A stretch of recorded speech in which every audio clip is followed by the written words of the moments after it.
Star Wars fans rejoice, E3 is here, and that means we have got all the information on Battlefront 2 you could possibly want. I'm Falcon, and today on GameRanks, everything you need to know about Star Wars Battlefront 2. There's a whole lot to talk about, so let's try to get the big things out of the way. Now keep in mind a lot of this was announced prior to E3, but we're just now learning the guts of it. Now Battlefront 1 was awesome. It played really, really well, but it had a very big lack of content, and on top of that, for all intents and purposes, it was a multiplayer-only game. There was no campaign, and the previous Battlefront campaigns in the old version of the game were really fun. These were the two big criticisms, and it seems a lot like they've been addressed. First, there's not just more content, there's 3 times more content, and a lot of that content isn't going to be behind a season pass. Battlefront 1 eventually gave us a fair amount of content, but we had to pay extra for it, which was not exactly received that well, particularly with moi. That's been remedied this time around, and new content will be coming in seasons, the first one coming almost directly after the launch of the game, and will likely coincide with the launch of the new film. Now, as long as you have Star Wars Battlefront 2,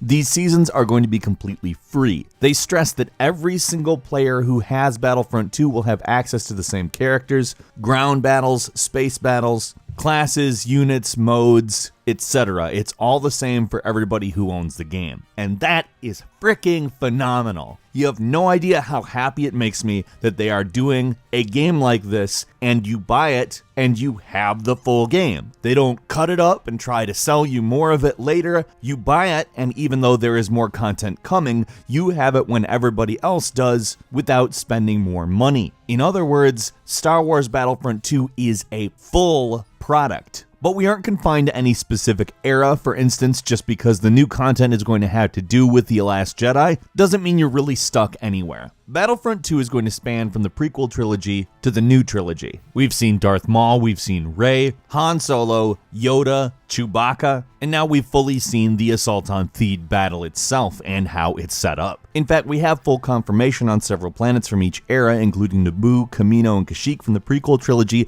Tatooine, Hoth, Yavin 4, and Skara, Takodana, the Starkiller Base, and Crate from the sequel trilogy, as well as various planets, Endor, Vardos, and Jakku, which will be featured more prominently in the campaign, but most likely will also be in multiplayer. Let's talk gameplay. First, heroes, and specifically lightsaber combat. I would say it appears to be a lot better on account it doesn't rely specifically on lunging. Lightsaber combat in the first game revolved around simply jumping forward, running, a lot of movement. For instance, we've seen that with Rey, the lightsaber combat is a lot more oriented towards an actual move set, and looking at Darth Maul's moveset, it may vary wildly from character to character. For instance, Darth Maul can't block. This is very specifically to address balance issues within the game on account one character could easily end up seeming a lot more powerful than another one, which makes pretty good sense on account the footage we've seen of him makes him look like a walking death machine. Heroes in general are a little bit weaker. We saw some Boba Fett and some Han Solo, and they do a little bit less damage. Now, it doesn't appear as though they've been nerfed, but it seems like the game itself has gone in a direction where it intends to give people specific purposes. I do think this is a good move on account it has worked out so well for Overwatch. Overwatch is fun as hell. And speaking of which, there is a class system in Star Wars Battlefront 2 that you might feel resembles Overwatch a little bit. Now it does, but it's important to remember that the previous Battlefront series, the ones that originally established the game and made people like it so much, also had a class system. Types of units had different purposes. You had healing units, you had repairing units, etc., etc. That's being applied here in Battlefront 2. For instance, we have the Jet Trooper returning, which was my favorite class in the first Star Wars Battlefront 2 back in the day. So you have those old school ideas brought into a more modern gaming era where there are entire games based on those ideas, but they do something with the abilities and the power-ups that I think is much more intelligent. During the course of a battle, you'll accumulate battle points, which can be used to upgrade weapons, activate power-ups, and switch to a hero when available. If you ask me, this is a lot more fluid than having to find power-ups in certain locations on the battlefield, and on top of that, it also encourages you to spend certain amounts of time accumulating battle points. On account the battles themselves are often in different stages. The first stage, for instance, is a good time for you to accumulate those points. The second and third stages are good times to spend them. This was effectively demonstrated during the course of the multiplayer battle they showed us, in that the first stage of the assault on Theed was very open, very wide spaces that gave you lots of choices as to what you were going to do and very little cover, and as it progressed, the quarters became significantly closer. But how does the game look?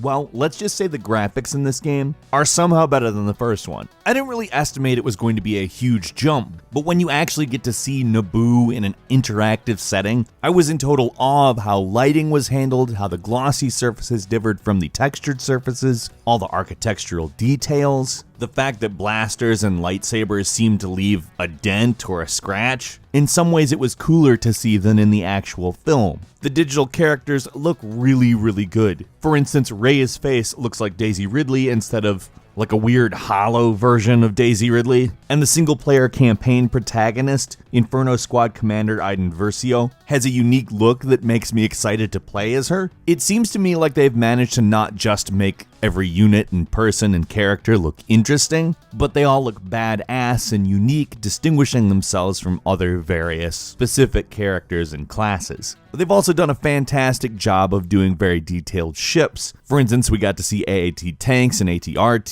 the Vulture droids, and a V-Wing in action, all in a ground battle. And although we have not seen a space battle yet, we do know that they're in the game, and the in-engine footage that they showed of space was very exciting. That being said, I can't wait till they show actual gameplay of that, because that's probably one of the things I'm most interested in.